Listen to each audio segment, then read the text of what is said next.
ஜகம் நீ அணுவான உலகின் நகலம் நீ எறும்பின் இதய ஒளி நீ களிரின் துதிக்கை கனமும் நீ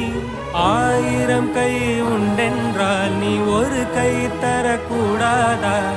ஈராயிரம் கண் கொண்டாய் உன் ஒரு கண்யனை பாராதா உன்னில் சரணடைந்தே